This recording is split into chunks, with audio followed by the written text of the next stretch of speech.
Good morning, good afternoon, good evening from whatever part of the world you're watching up. Here is Andrew Egala from Green Without Borders.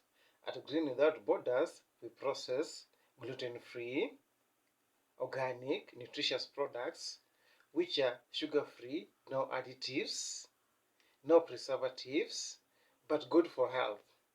Do you know that 1 in 3 people suffer from malnutrition in the planet?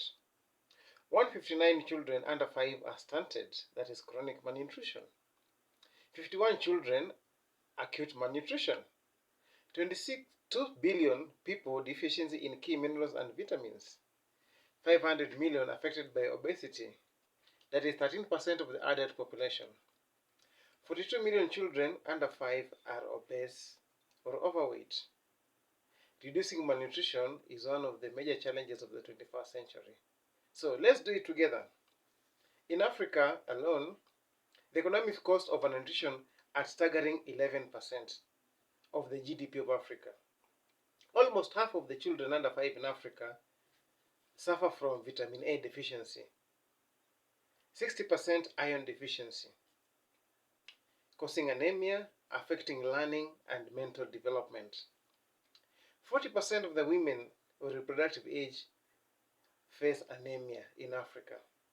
Let's look at Kenya.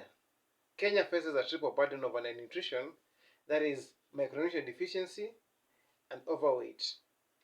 According to the survey, Kenya Demographic Survey of 2022, 18% of the children under 5 are stunted.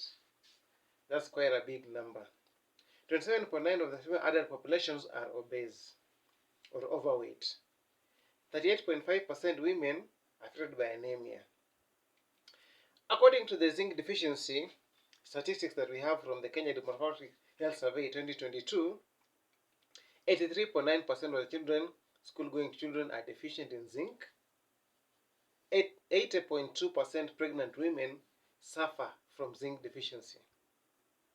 And men, 74.8%. And the overall effect of malnutrition on education, health, and productivity is 6.9% of the GDP. That costs us, the exchequer, that's 7.3 billion Kenya shillings. It's a high time that we can reduce that. As Green Without Borders, we have looked at the natural resources which are climate smart. So we normally use cassava, pearl millet, and orange flake sweet potato as our base ingredients. Other ingredients are groundnuts, then we sweeten with honey, and then you also add chickpea. Chickpea is one of the best crops in nutrition. And also it's a legume, which means it does natural fixation. So we have products starting from cookies. We develop cookies. These cookies, they come in form of cassava. We also have the pearl millet, and we also have the orange sweet potato. They normally come in different flavors. We have the plain flavor, then we have lemon flavor, and also we have ginger flavor to take care of the taste buds of different people in the society. We've also come up with what we call, people normally eat as bites, whereby you can be healthy snacking, you feel like biting. These are sweet potato bites, whereby you just buy, open, and snack. You can take with the tea or as you walk to town. Again, we do not use any added fat, salt, and sugar. It is just made so that it can last for a long time, but it's just ordinary sweet potato meant for your healthiness with the vitamin A. You've also come up with breakfast cereals. These are breakfast cereals from sweet potato. You also have it from in pearl millet and in cassava, so that people can have a different view on what they like, so that they have choices, variety and choices. We also have porridge. In Africa, people like taking porridge. We have made the porridge in a way that it is instant.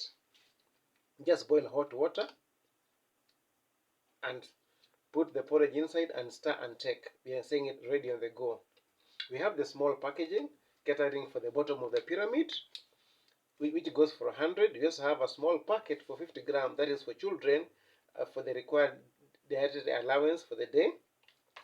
We also have the big pack. This big pack is for the household, whereby it can be used depending on how many people take times, but this is 500 grams. So we cater across all demographics, and our aim is to use food, natural food, which are climate smart, climate resilient, because they can grow in very minimal rainfall, very little rain, which means they also climate help in climate mitigation because they use less water. They also act as a carbon sink. They're also leguminous, and also the crops are also, they can be used in making organic fertilizer. They can also be used in foliage, like the orange flesh potatoes, the vines are used in foliage. The leaves are even used in to eat ugali or fufu. And then also they can also be making charcoal briquettes. With the charcoal briquettes, we reduce the use of agroforestry, use of fuel. So thank you very, very much for listening. Let's journey together. Let's hope that we can reduce the malnutrition in the globe. As we rally together, we want to make the crops available. They are good for food and nutrition security. They're also gender sensitive in a way that they're easy to handle. We use honey, and we want to make people do a lot of honey, is because honey does pollinate. In fact, like most of our crops are pollinated by honey, and even the yields are going high. So let's use natural systems and natural crops which are organic, and then we'll make the world a healthy place to live in. Hippocrates said, let food be thy medicine, and medicine not be thy